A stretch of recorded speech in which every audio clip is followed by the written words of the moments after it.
the Highlander soldiers on into 2019 with no styling tweaks, save the new LED fog lights on my limited spec test car.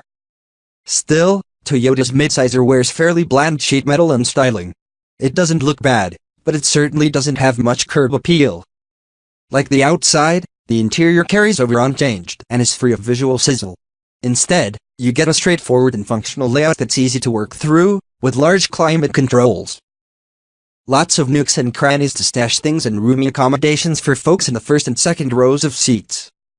There's also quite a bit of cargo space at your disposal, with 42 cubic feet of real estate behind the middle captain's seats that grows to nearly 83 with them flipped down. In addition to estate design, the interior materials are kind of meh. Likely the biggest strike against the Highlander inside is the laughable third-row accommodations. Small kids will be able to wedge themselves back there, but teenagers or shorter adults are out of the question because of the lack of legroom. To quarterback Infotainment Functions, the Highlander has Toyota's familiar Entune interface in the center stack.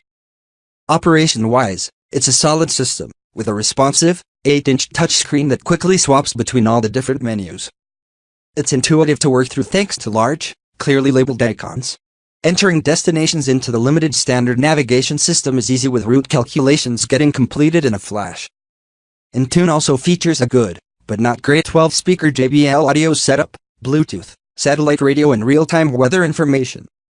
Sadly missing from Entune's feature menu are things like Apple CarPlay, Android Auto and a Wi-Fi hotspot, things that all are pretty much commonplace among the Highlander's competitive set.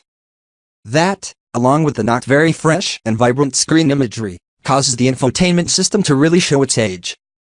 One thing that is up to snuff is the Highlander's PowerPort game, consisting of two 2.1 amp USB ports, a standard USB and two 12-volt outlets that are easily accessible up front. Rear passengers get another pair of 2.1 amp USBs and a two-prong 120-volt plug on the back of the center console.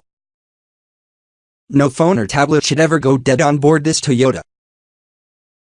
For safety, every Highlander gets the Toyota Safety Sense suite of features that adds adaptive cruise control, forward collision warning with automatic emergency braking, lane departure warning with lane keep assist and automatic high beams.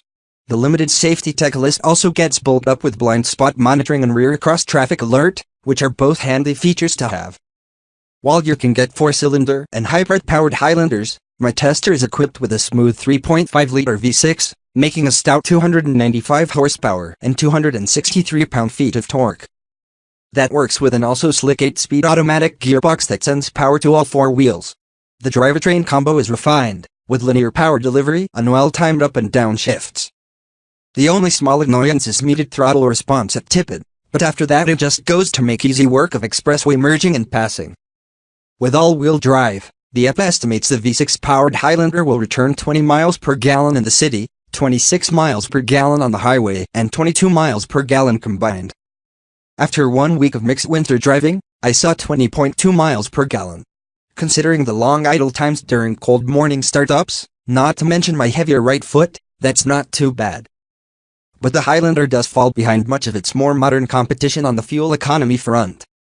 When it comes to handling behavior, comfort is the Highlander's main game. On crummy Michigan roads, the soft suspension tuning is welcome.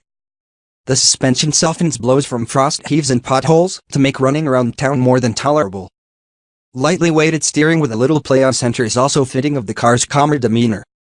No, this Toyota isn't particularly fun to drive, with a body that moves around under braking and through turns, but it's not overly clumsy. It is, however, still plenty competent, and its 19-inch Bridgestone Dueler H/L 422 tires are fine on these broken, snowy roads. If you want something livelier to wheel around in this segment, go for the Honda Pilot or Mazda CX-9. For those who put ride quality above all else, the Highlander is your best bet. Limited test car pictured here costs $45,185 including $1,095 for destination. That's not totally unreasonable, but grabbing an XL model is a slightly more budget-conscious option that comes in under $42,000. With that you will still get things like heated seats, blind spot monitoring and rear cross traffic alert, but will have to live without the limited cooled front seats, the JBL sound system and blue ambient interior lighting. Hey, $3,000 is $3,000.